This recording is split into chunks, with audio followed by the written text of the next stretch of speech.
podcast. How are you? And you can use this or not, but I'm officially Right Worshipful Elect. I'm the elected Junior Grand Warden of. Did I lose you? Grand Lodge of Maryland. No, I hear you. Nice. Where did everybody disappear? Hold on, everybody's gone from my You broke it. What the heck happened?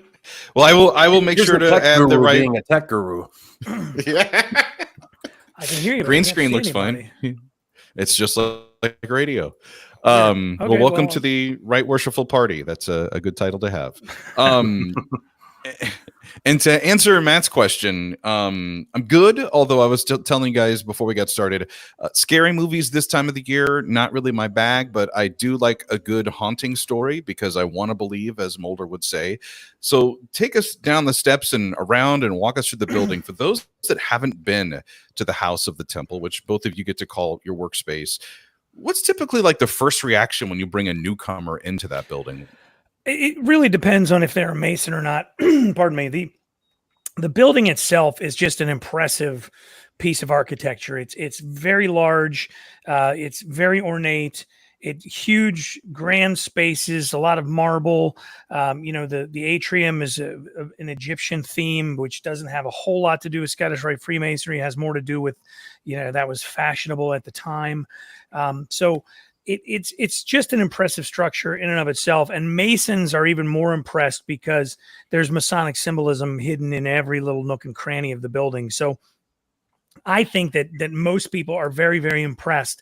Having said that, there is definitely a creepy element to the building because with a large old building like that, there's a lot of little dark corners where the light doesn't always go to. So there's shadows virtually everywhere. And it's such a big, ominous space that even though I'm quite comfortable there, people not as familiar with the building, they tend to start thinking immediately, well, there must be ghosts here somewhere. And the stories kind of come out from there. Well, there are some people that are familiar with the building and are not terribly comfortable in there at times, especially after dark. Yep. So I've not been in the House of the Temple after hours, so to speak. I'm lucky because one of the lodges that I visit, the Colonial Lodge, meets on Saturday mornings at the House of the Temple. I've been in there during daytime hours. We're going to get to the things that happen at night or presumably after hours there, but first, you guys get to call this place home or work home, as both of the voices from the Scottish Rite Southern Masonic Jurisdiction podcast, Matt and Maynard, share an office space there. Have you guys noticed anything firsthand yourself? Go ahead, Matt. I'm sorry. I've not. I mean, if anything, and I'm not one that normally gets creeped out about that or has any sense of woo-woo about, as my wife would say, about buildings like that. If anything, it's if something's dark, I don't necessarily think there's a ghost back there. I don't know what's back there sometimes, and that's all that it is. It's like Maynard said, it's an old building. It makes noises. And I'm in the basement. And oddly enough, I didn't realize or didn't find this out until somewhat recently. Maynard did an interview with the former curator, one of the former curators. Mm-hmm. And evidently my office in the basement is one of the more haunted rooms, air quotes, haunted rooms in the House of the Temple. And when he asked her, well, what do they do in there? She said they whisper. And I was like, when he told me that, I'm like, oh, well, whatever. He and I have played in a band together forever, and I've been playing drums for 40 years. If there's anything in there whispering, I'm not going to hear it. Yeah. Okay. Because that's all it would take would be something like that. And I think it would send the normal hearing person like over the edge after a while. Well, what creeps out some people, especially my wife, since she works there now, the giant eagle that I have in my windowsill. Yeah, I mean, and that's just a case of the way the light hits it. It kind of casts a big shadow across the room. And it was purposeful. Yeah, the thing that the immediate creep factor of the building is that we do have two bodies in the wall. That is a legitimate true story. We have two past Grand Commanders whose mortal remains are interred within the walls of the House of the Temple. One is Albert Pike, and the second is John Henry Coles, who actually lived in the building from 19 21 until he passed away in 1954. He lived there the entire time. And there was also a caretaker that lived in the basement that is now Matt's office where that caretaker lived.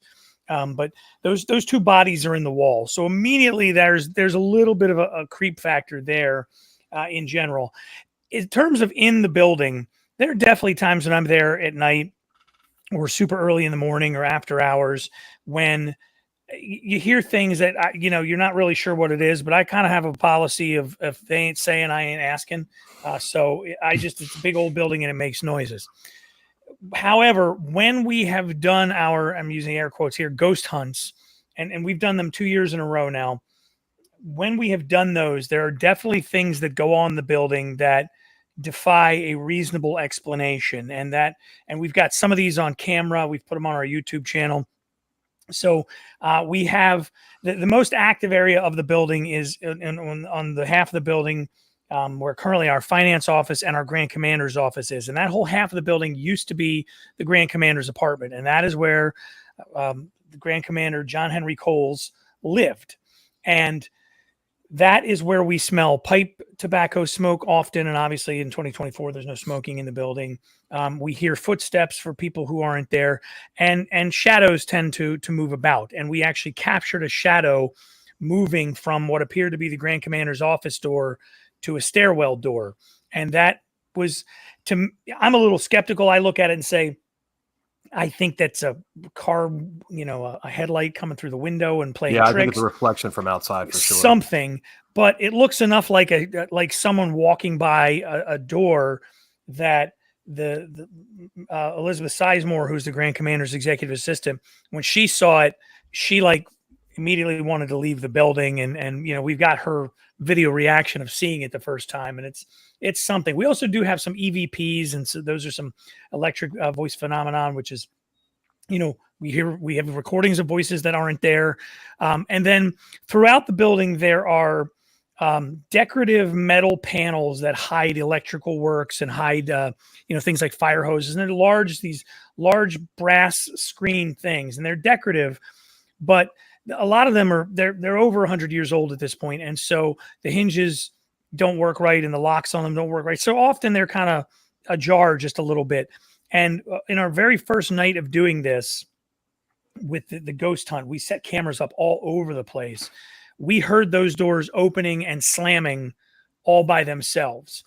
And while it's easy to dismiss that and say, oh, it's, a vent, or if it's heat or something, that doesn't happen during the day in the building. So it was something that only tends to happen at night. And, often we'll be there late at night for a meeting. Because, the Scottish Rite Southern Jurisdiction, we have all 24 time zones have our members in them. And so we have meetings at all hours of the night. Sometimes, we'll be in those meetings and hear boom, slam from somewhere else where I don't know what's there, but it's odd. It's hard to explain. Well, not to mention too, there's even some stuff in the Pike room.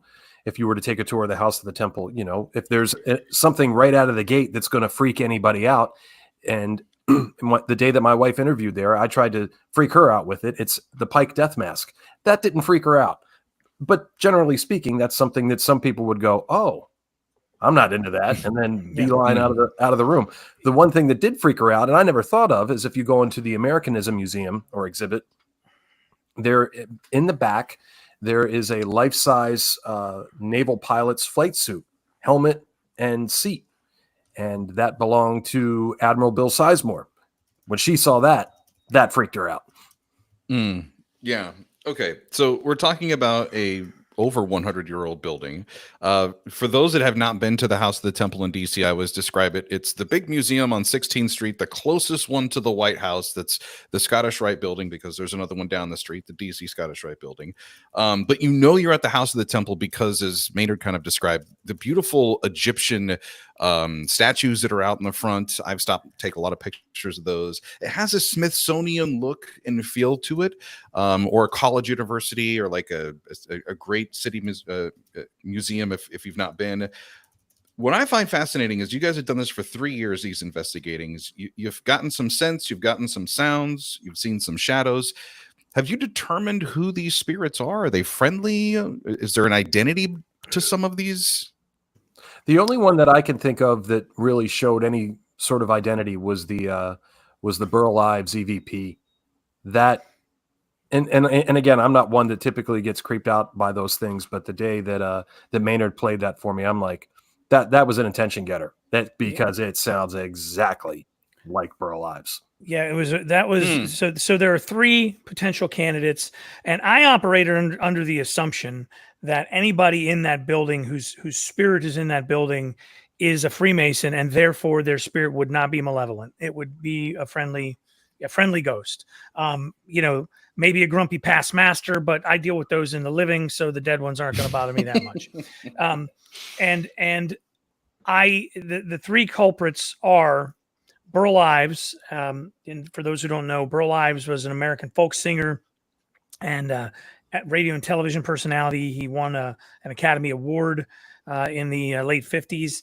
And he's best remembered today for the classic version of Rudolph the Red-Nosed Reindeer that still gets played every Christmas. And he was the voice of the snowman who kind of does the Greek chorus role in the Rankin Bass classic Rudolph the Red-Nosed Reindeer. So that is Burl Ives.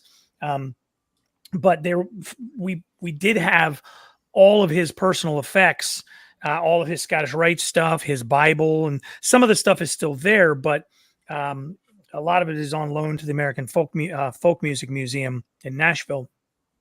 And there at 2:00 in the morning with no one around, we've got a recording of a voice that sounds exactly like Burl Ives, and his voice is extraordinarily distinctive. It says old memories very clearly. Again, it's on one of our YouTube channels, and it's for all the world sounds like Burl Ives in the Burl Ives room at the time. So that's one. The second one is, we think, Grand Commander John Henry Coles. And because, he was a pipe smoker, and a lot of the activity occurs in the area where he is known to have lived. And I guess we should mention he died in the building. He actually passed away in the building. So if anybody's haunting the place, it's John Henry. And then everybody thinks that Pike is there skulking around, but Pike never set foot in the House of the Temple. The House of the Temple was not built until basically 25 years after he passed. He did not. The problem is that there's a little bit of a, I don't want to say curse, because no one's ever referred to it as that. When Pike passed, his wishes were to not have any kind of funeral service. He just wanted to be cremated and be gone, and that's that. And to honor his wishes, the Supreme Council put him on, traveled him all over Washington, D.C., and he had like 5 different funerals in a casket, and then was buried at Oak Hill Cemetery on R Street, about a mile away from the House of the Temple where it sits today. In 1952, as they were making preparations for John Henry to be placed in the wall, which at the time took an act of Congress, was still, or Washington, D.C. was still a federally controlled city. It was against the law to bury a person indoors. So they had to get an act of Congress. So they figured when they were going to go for 1, let's go for 2. So they moved Pike from his final resting place at Oak Hill Cemetery and placed him in the walls of the House of the Temple, which also inadvertently screwed up the ventilation system in the building because it closed off a lot of the ventilation to the temple room upstairs. But they put him in the building, and so they say that, some people think his spirit is agitated, and if you walk past, he will trip you. I think people are just clumsy, and there happen to be a bunch of really small stairs in that space. And most people have bigger feet now than they did in 1911 when the building was made. So, but those are the 3 culprits that we think might be in the building. You recognize their voices, Right Worshipful Elect Maynard Edwards and also Brother Matt Bowers. They're both the voices of the podcast from the Scottish Rite Southern Masonic jurisdiction. The whole reason we're having this podcast discussion is because it came from the episode you released last year on the hauntings at the House of the Temple. I'm listening to this and I'm like, ooh, yeah, 110-year-old Masonic temple. There's got to be some spooky stories in there. Having gone into certain parts of it on the weekends myself, into like the library section and the room that's behind that, I wouldn't say I had like a creepy feeling, but kind of just an eerie feeling that you get. I don't know if it was because maybe I was in a room that I shouldn't have gone into, or it was just had that older, like old books smell to it. But when you guys were setting out to capture whatever documentation you could get, be it the sites, be it some of the shadows. What were you hoping to get, or what were you skeptical about before the investigations began? I was hoping to get viewers on YouTube and skeptical that anybody would waste their time watching this, but they did, and until 4 and 5 in the morning. I mean, and they would, I go, after a while, we leave the cameras run and we just let it run live all night long. And people around the world log on and watch these cameras, and every little noise, so it really makes my job much easier if I want to go back and collect the evidence the next day. Cause I just go look through the chat, and the people, you can see the all caps and the exclamation points. And I can go back into that mark on the video and say, okay, well, there's something here, and do that. So, but again, there are definitely things that go bump in the night in the building. We were hoping to kind of document some of those, which I think we have done. And now, and we were just really hoping to be entertaining and do something fun. My big fear with it is, and being sensitive to the fact that Masonry, while it's not a religion and it's not a religious organization, it does involve men of faith. And so we don't want to be seen as we're toying with the occult or anything like that. We're certainly not. This is, and I say it often, this is for fun. It's because it's Halloween. We're all in the mood to be a little scared and drink apple cider and eat Reese's cups and tell scary stories. And we just want to have fun with that. So you're never going to hear me say that, there's the House of the Temple is haunted. There are things that go on there that I can't explain, but there's all kinds of things in Washington, D.C. that go on that I just can't explain. So we're not going to call them all hauntings. But.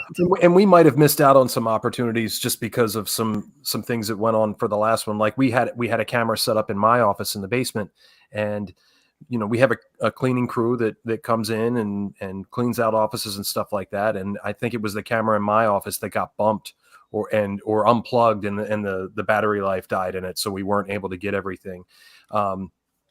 Thinking about now where the remains of cows and pike are interred from after the first one that we had, I tend to get to the temple pretty early in the morning, and when I walked out of the library into the atrium near where the bodies are interred, we had a camera and we had a laptop set up on like a media cart to film that all night, just see what we can see. And the screen was blue, everything was plugged in, but nothing was functioning at all at that point. It was just all completely done, no film, no nothing. And I asked the buildings and grounds guy Ray, I was like, did you touch this at all? I'm just curious, I'm not mad, obviously. And he goes, nope, it was like that when I came in. Yeah, we had last year, the first year we had 0 technical problems. The second year we did everything exactly the same, with the sole exception of we moved things from one spot to spots that were more active, and we had significantly more technical issues. And a lot of people will cite that as evidence of paranormal activity.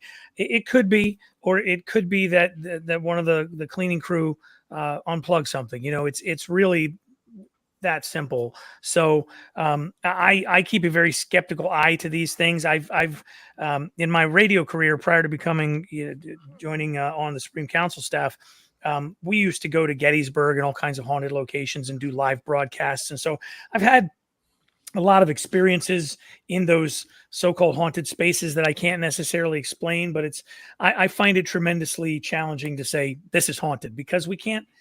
We have to rely on facts. And if John Henry Cole's spirit walks out of the office, waves to the camera, goes, "What's up, fellas?" Then, or throws us a Do Garden sign.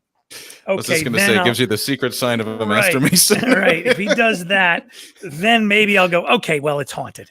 But until then, I will remain as skeptical as I'm reasonably able to be. Do I believe I absolutely believe there's things that beyond the veil that we can't see, but that interact with us, whether we know it or not. But whether or not they are hanging out at the House of the Temple, I wouldn't go so far as to say yes. But I also am not going to say no. Although we may have the opportunity this year because we are doing it again. We may have the opportunity this year to minimize the technical effects or technical issues rather, and might be able to see or hear something with something that we're doing. Yeah, in previous years, we've done this sort of remotely. I do it from my home. We log on, and I control all the cameras from home, and there's literally no one in the building. And that has been selfishly because, I wanted to make sure that I could trick or treat with my kids. And if I'm in Washington, D.C., I can't. Well, they've pretty well outgrown that at this point. So this year, we are actually going to be at the House of the Temple with some other Masons who have an interest in this type of ghost hunting stuff. And we're actually going to do a live ghost hunt from 7 until midnight. And then we'll let the cameras run all night long. And you're invited, Mike. Scooby-Doo it out there. Oh, yeah, no. Well, no, I was just thinking, I'm like, okay, I love you guys. You're Masonic brothers, but you're also dudes. And I can just imagine it's like how guys would sit here and be like, hey, we're going to try to capture. It's like a trap that you're setting and you're hoping to get something, right? Because you don't want to leave everybody hanging. And now that you have this like worldwide audience, I'm like, what's the next level? Is like, are they sitting there like daring each other or holding like contests between the two of them? Like, if you lose, you have to spend the night at the temple when we're doing the Hauntings tour. Like, well, so only one of the two of us would have a problem spending the night at the temple. Make that two of us. Sleeping on the floor. I don't want to sleep on the floor. But if someone will hold my hand, and if someone will hold my hand and flashlights are provided, I will definitely go. But we're definitely going to use flashlights. We'll definitely use the flashlights, and we have a couple of infrared cameras that we will use. And then we'll use as many tricks and toys as we can come up with. We're still planning the technical end of it, but we've got a little time to be able to pull that off. And the fun thing will be able to be able to be there and have a little fun with it. Again, this is not meant to be a cult. I was talking about this on a live stream with Brother Chris Ruley yesterday. I know you know, and we were talking about, and some commenter said, are you going to bring a Ouija board? And part of me wants to, because I think Ouija boards are stupid and it would just be silly and fun. But there are people out there who believe, right. There are people out there who believe that is a legitimate method by which to contact the other side and would feel uncomfortable with us doing that. And I battle the tinfoil hat idiots the tinfoil hat conspiracy theorists on YouTube to the degree that I don't want to give them fuel to the fire where they go, see, here's these Masons playing with the devil at their temple on Halloween and give them. Yeah, what's next? Dungeons and Dragons? Right.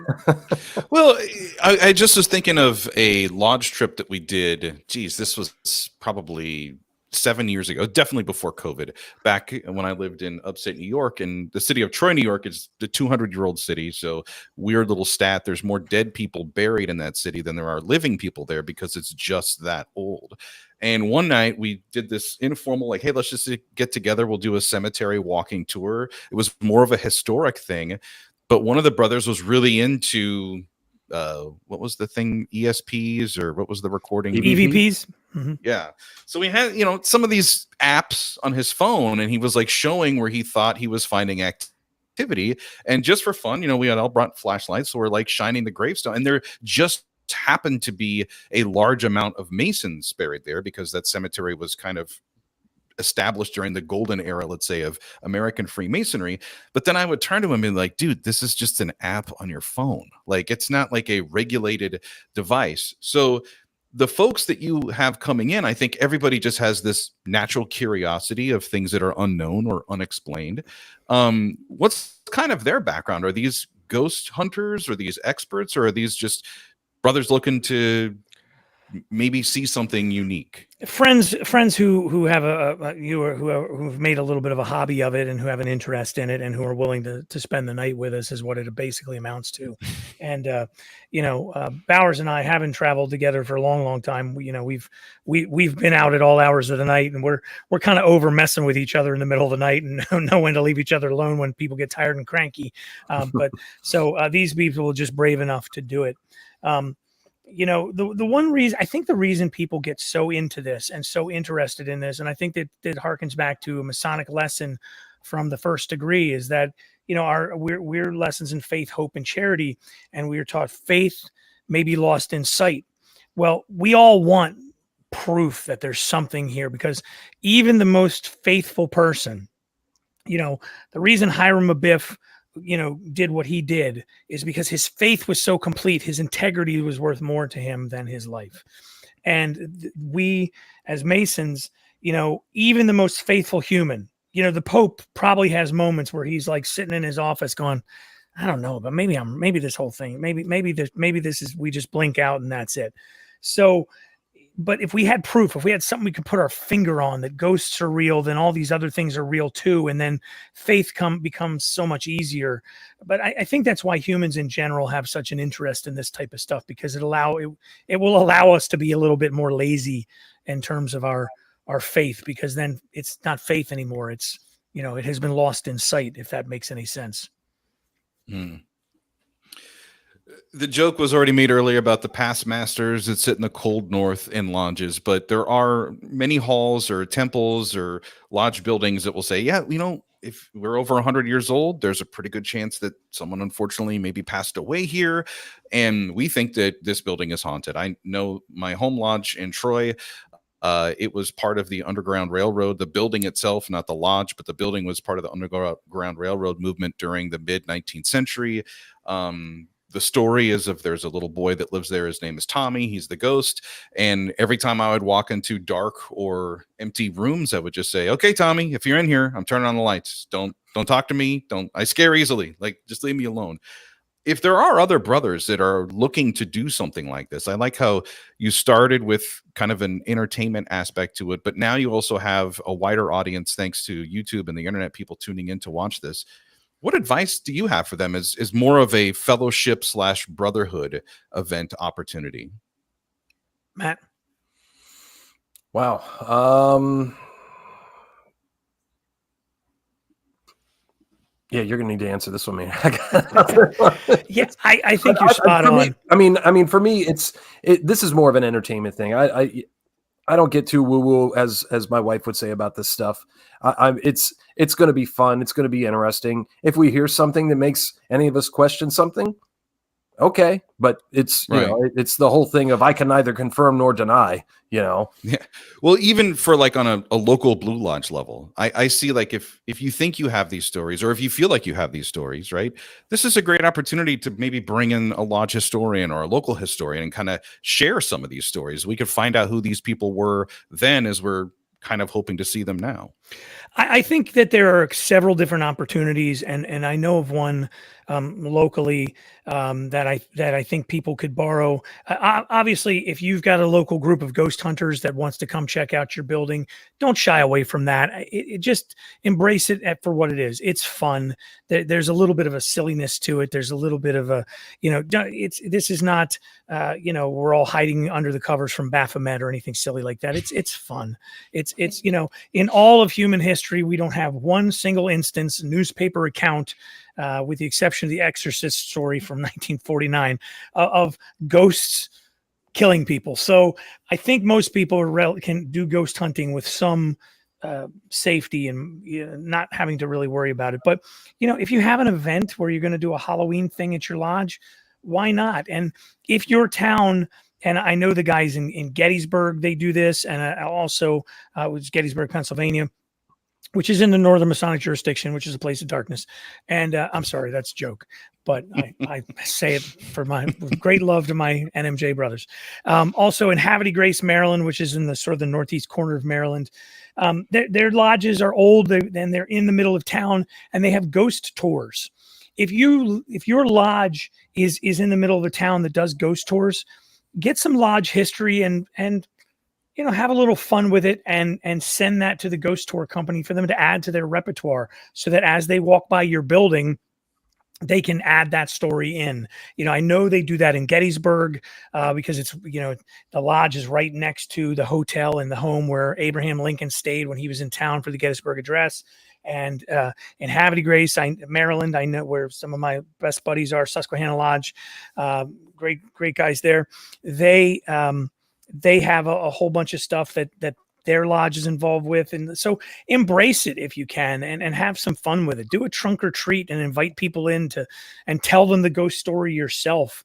But these are opportunities for fun. And I think the more fun you're having and the more people are in the lodge and involved with the lodge, the better off lodge life is going to be. So, put out the pumpkins and then take them down and put up the Christmas lights and then, do the fireworks on New Year's Eve and have fun with it, whatever the occasion. I'm like, very well said. I think it is a good community outreach in an interesting way. Unfortunately, I won't be able to join you the night that you guys are going in your ghost overnight stay. I'll be holding my wife's hand and doing the ghost tour in Old Town Alexandria, which is kind of Maynard. That's a great tour. Cool. I've been on that. I miss Old Town. As what you alluded to, Maynard, like I got to see last year, we went to the gravesite of the Tomb of the Unknown Soldier of the American Revolution, which was cool to know that exists. So that's what I'm saying. Like, there's a lot of opportunity for this to also be kind of a history, like, did you know kind of night. It doesn't just have to be, scary things that go bump in the dark. For the listener that does want to tune in for the live stream, what are the details? How can we be a part of it? We're going to start the stream at around 7:00. We may not come on and do the commentary until a little bit later. As we record this, we're still coming up with the details of it, but there's going to be some brothers in the House of the Temple all night long. We're going to share some little known histories of the House of the Temple. We'll take a look at some pictures. We'll look at some videos and some EVPs from previous years. And really we're going to hang out and try and enjoy ourselves and just spend some quality time with the spirits at the House of the Temple at night. Get together at your lodge and have a lodge watch party for it. Yes. Time with that. That's one thing you can do. Yes. And that's 7:00 Eastern Halloween night. Yep. Halloween night. Yep. Because all ghosts are on Eastern time. There's no ghosts on the, they. So, I'll leave my midnight porch light here on for is midnight in the world. That's just all there is to it. The East Coast privilege. All right. Looking forward to hearing it, or at least tuning into this. But thank you both again so much for coming on. Right Worshipful-elect Maynard Edwards, Brother Matt Bowers. You'll hear their voices from the Scottish Rite Southern Masonic Jurisdiction podcast. Thank you for coming on this special episode of the Craftsmen Online podcast. Thanks, man, and thank you for everything you're doing. You're out there and about, and I got to give a special shout out. I really, when Most Worshipful Steve Rubin was down from New York, I really wanted to join you guys at your lodge. He's such a wonderful friend and brother, and I didn't get to join you that night because I was out of town. But thank you for everything you and your team are doing to spread light in Freemasonry and really have fun with it. That's really one of the things we try to do is my dearest past grandmaster friend, Gus Vorvalis, guy who I love to death. I've got a lot of great past grandmasters that have advised me, but he always said, what, if you can't have fun doing Freemasonry, you're just doing it wrong. Yeah. Matt, any thoughts from you? Oh, no. Well said, Matt. Yeah. Nice.